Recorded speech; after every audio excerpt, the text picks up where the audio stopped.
Prism, जैसा अब तक हम लोगों ने पढ़ते आए हैं, लेंस, मिरर, ये दो टॉपिक के बारे में हमने पढ़ा। आज हमें तीसरे डिवाइस के बारे में पढ़ना है, प्रिज्म के बारे में। प्रिज्म क्या करता है? प्रिज्म भी सिंपल रिफ्रैक्शन को शो करता है, बट कभी कभी अगर इस प्रिज्म पे हम व्हाइट लाइट डालते हैं तो वो उनको अपने कॉन्स्टिट्यूएंट पार्टिकल्स में ब्रेक कर देता है। मतलब जो व्हाइट लाइट जिन भी कॉन्स्टिट्यूएंट पार्टिकल से मिलकर बनी है या कॉन्स्टिट्यूएंट लाइंस, कॉन्स्टिट्यूएंट रेज से मिलकर बनी है, वो उन्हीं कॉन्स्टिट्यूएंट रेज में वापस से उसको ब्रेक कर देता है। कैसे ब्रेक करता है, क्यों ब्रेक हो जाती है, ये सब हम 12th में पढ़ेंगे अपने। तो लेट अस सपोज ये हमारा एक प्रिज्म है। प्रिज्म एक 3D स्ट्रक्चर होती है। आपने अगर कभी लैब में देखा होगा प्रिज्म, तो ये आपका सिर्फ एक साइड व्यू बना है। मतलब ये ऊपर से निकला हुआ है ऐसे, फिर यूं यूं। ठीक है, अगर इसको हम एक प्रिज्म बनाना चाहें तो लाइक दिस, ये कुछ इस तरीके की स्ट्रक्चर होती है।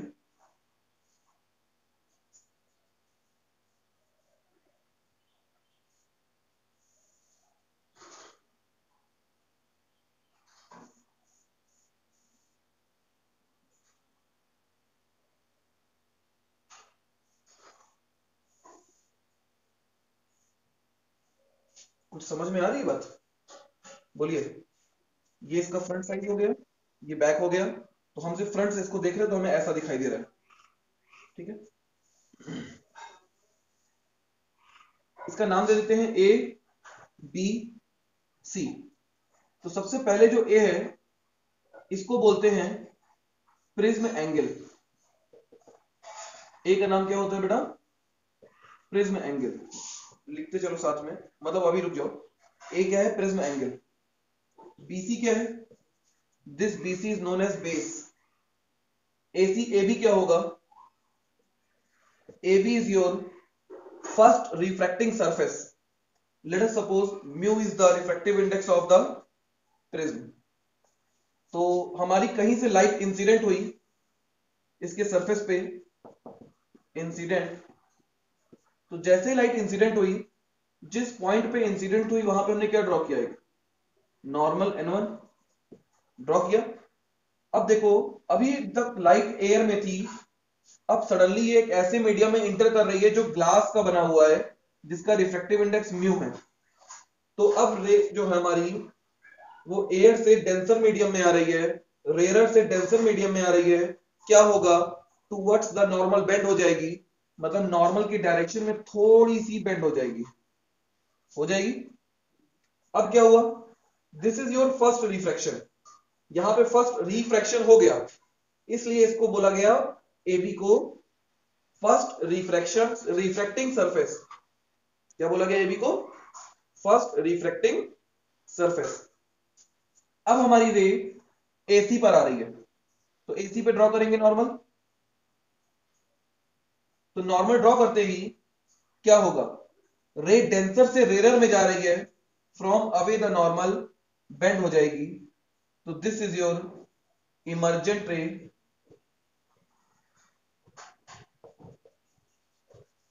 इसको बोलते हैं इमर्जेंट एंगल E। आई हो गया angle of incidence, angle I angle of incidence, angle E emergent angle. This is normal N2। R1 first refraction refractive angle, R2 second refractive angle. कोई दिक्कत? ये जो रे है हमारी, इसका नाम दे दो BC। सॉरी BC मत दो, क्योंकि BC तो पहले से है। MN दे दो। तो MN इज योर रिफ्रैक्टेड रे। MN आपकी क्या है? रिफ्रैक्टेड रे है। तो ये होती है प्रिज्म की कहानी। फिर से सुनते हैं। एक ट्रायंगुलर शेप में होता है, जिसका टॉप एंगल प्रिज्म एंगल कहलाता है, बेस BC कहलाता है। एक surface first refracting surface, second is second refracting surface. Incident ray किसी भी रिफ्रैक्टिंग सरफेस पे आई, तो जिस पे आएगी उसको फर्स्ट रिफ्रैक्टिंग सरफेस बोलेंगे। वहां पे ड्रॉ होगा नॉर्मल, एंगल ऑफ इंसिडेंस बनेगा। रे एयर से डेंसर में जा रही है, टूवर्ड्स द नॉर्मल बेंड हो जाएगी। ये जो बेंड रे होती है इसको बोलते हैं रिफ्रैक्टेड रे। रिफ्रैक्टेड रे सेकेंड सरफेस पे इंसिडेंट होगी और फिर वो डेंसर से रेयर में निकलेगी तो अवे द नॉर्मल होके चली जाएगी। बेसिकली हुआ क्या आप समझिए, तो ये थी आपकी इंसिडेंट रे और ये थी इमर्जेंट रे। इंसिडेंट रे का पाथ कुछ ऐसे था, दिखाई दे रहा है, मतलब इसको हम आगे बढ़ाएं अगर, और इमर्जेंट रे का पाथ कुछ ये है। बेसिकली ये रे अपने पाथ से डेल्टा डिग्री डेविएट हो गई है।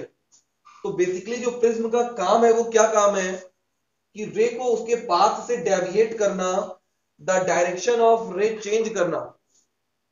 बात समझ में आई? तो what is the prism? Prism को हम दो तरीके से डिफाइन करेंगे।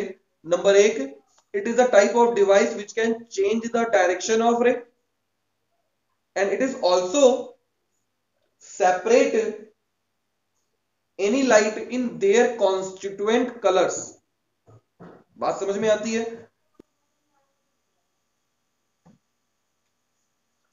चलिए देखते हैं। ये हमारा एक प्रिज्म था, समझिएगा, आ जाएगा एक बार में समझ में।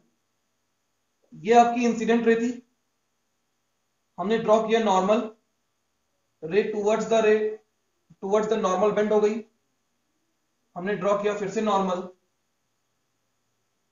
आवेदा चली गई। This angle will be emergent, इसको आगे बढ़ाया, इसको बैकवर्ड बढ़ाया, ये एंगल ऑफ इमर्जेंट डेल्टा हो गया। ठीक है, नामकरण करते हैं। सबसे पहले तो ये एंगल ऑफ इंसिडेंट आई था, R1 था, R2 था, ये प्रिज्म एंगल ए था, बेस BC है, इस पॉइंट का नाम M रख देते हैं, इस पॉइंट का नाम N रख देते हैं और इस पॉइंट का नाम O रख देते हैं। दिखाई दे रहा है? इसको थोड़ा सा आगे बढ़ा दो और इस पॉइंट का नाम P रख देते हैं। हमारे पास दो फिगर हमको यहां से एक्सट्रैक्ट करनी है और वो दो फिगर ध्यान से समझिएगा क्योंकि उन्हीं से क्वेश्चन सॉल्व होगा। नंबर एक, triangle, this point will be M and this point will be N। ठीक है, ट्रायंगल M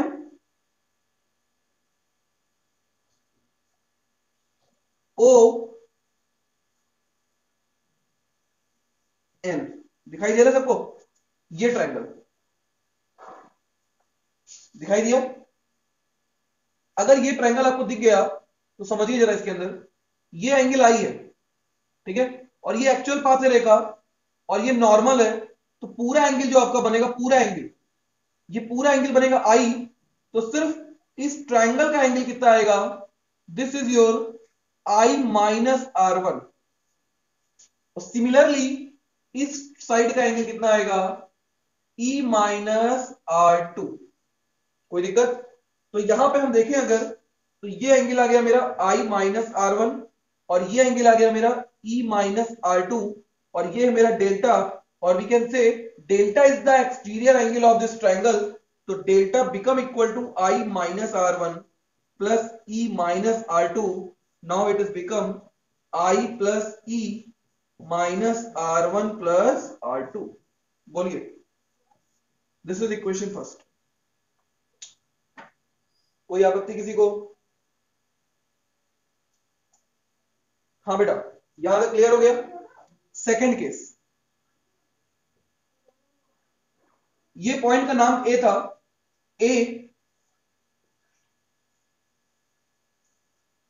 ये पॉइंट एम था और यहां नॉर्मल ड्रॉ करे थे हम लोग और यहां पे भी नॉर्मल ड्रॉ किए थे। ये पॉइंट एन था मेरा, ये पॉइंट पी आया था। ठीक है, तो नॉर्मल है तो ये राइट एंगल होगा 90 डिग्री, ये एंगल ए होगा और ये भी राइट एंगल होगा 90 क्योंकि नॉर्मल है ये बात समझ में आती है? ठीक है ना? चलो देखो जरा, ये ट्रायंगल दिखाई दे रहा है एम एन पी में R1 R2, तो ये एंगल हो जाएगा 180 माइनस R1 प्लस R2। तो ये एंगल हो गया आपका 180 minus R1 plus R2। Now in quadrilateral, angle A plus 90 plus angle 90 plus 180 minus R1 plus R2 become 360. Sum of all angles are always 360. Now 90 90 180 become 360 cancel हो गया और यहां से angle A become equal to किसके आ गया, R1 plus R2 के आ गया. This is equation second. From equation first and second we can say delta become equal to I plus E minus A. This is the formula of angle of deviation. बोलिए. Condition for minimum deviation की बात करेंगे तो याद रखिएगा हमारे पास सिर्फ 3 ऐसी कंडीशंस होती हैं जिसके अंदर मिनिमम डेविएशन बनता है. और मिनिमम डेविएशन कब होता है, डेल्टा मिनिमम की वैल्यू हम जानने जा रहे हैं. तो condition for delta minimum there are 3 conditions, number 1, number 2, number 3. Number 1 जो होती है बेटा वो angle of incidence must be equal to angle of emergent, मतलब आई और ई आपस में इक्वल होने चाहिए. Number 2, R1 become equal to R2 is equals to A by 2. R1 और R2 दोनों आपस में इक्वल और A by 2 के बराबर होने चाहिए. और थर्ड इज जो हमारी रिफ्लेक्टेड रे थी, रिफ्लेक्टेड रे पैरेलल होनी चाहिए बेस के. अब यहां से आपने मैंने पहले लिखवा दिया है आपको रिफ्लेक्टेड रे क्या होती है. तो अगर आपको याद होगी वो MN रे जो प्रिज्म के बीच से पास कर रही है वो इस बेस के पैरेलल होनी चाहिए. ये 3 कंडीशन अगर फुलफिल हो रही है तो उस केस में हमारा जो एंगल ऑफ डेविएशन है वो क्या होगा, मिनिमम होगा. और जब एंगल ऑफ डेविएशन मिनिमम होगा तो डेल्टा मिनिमम की वैल्यू कितनी होगी कि angle A is equals to R1 plus R2 आ गया और delta is equals to I plus E minus A. ये दो फॉर्मूले हमने ड्राइव कर लिए. अगर हम बात करेंगे कंडीशन ऑफ मिनिमम डेविएशन की कि ये जो डेविएशन हो रहा है मतलब रे अपने पाथ से जो डेविएट हो रही है ये कम से कम कितना डेविएट हो, उसके लिए 3 कंडीशंस हैं. क्या, इंसिडेंट एंगल इमर्जेंट एंगल के इक्वल होना चाहिए, both refractive angle are equal and it will become equal to 1/2 of a angle of prism.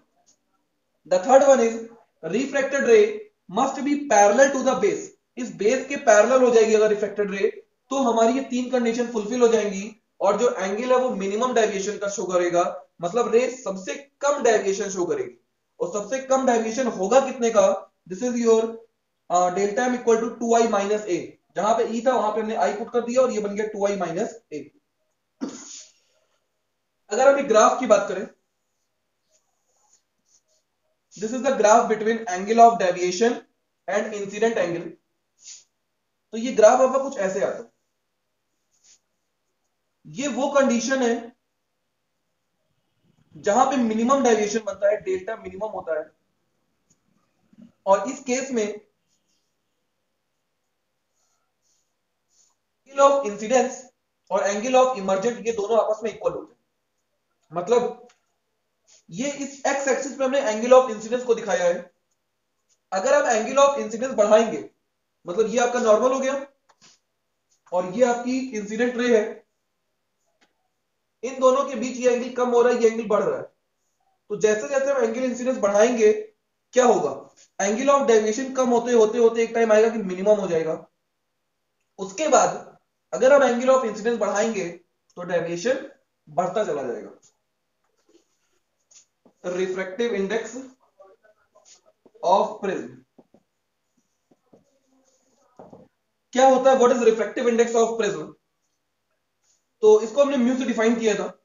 अब इसकी वैल्यू कैलकुलेट करने जा रहे हैं हम लोग. देखो यहां से हमने डेल्टा एम इक्वल टू निकाला 2i माइनस ए. तो delta m equal to 2i minus A, तो i इक्वल टू कितना हो जाएगा, बोलिए. i become equal to A यहां आएगा delta m plus A by 2. इसको इक्वेशन 1 मान लो. कंडीशन ऑफ मिनिमम डेविएशन में हमने पढ़ा कि R1 equal to R2 equal to A by 2. तो we can say R1 is equals to A by 2. This is equation 2. ये दोनों कंडीशन हमारी किसकी थी, कंडीशन फॉर डेल्टा मिनिमम की थी. Apply Snell's law on first refracting surface.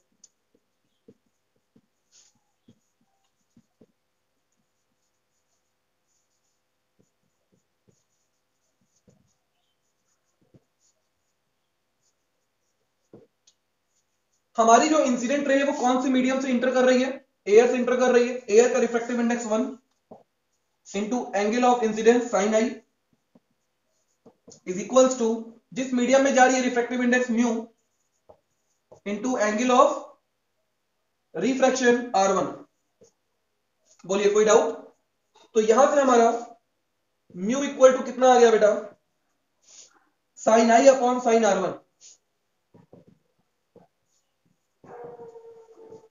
From equation 1 and 2, अगर हम 1 एंड 2 से इसकी वैल्यूज पुट करें आई और R1 की, तो आई और R1 को पुट करते ही क्या बन जाएगा? Mu is equals to sine, I की वैल्यू है delta m plus A by two, delta m plus A by two, और आर की वैल्यू है हमारी ए बाई टू, तो this is your sine A by two. This is the formula of refractive index of prism. बोलिए clear है? Note कर लीजिए।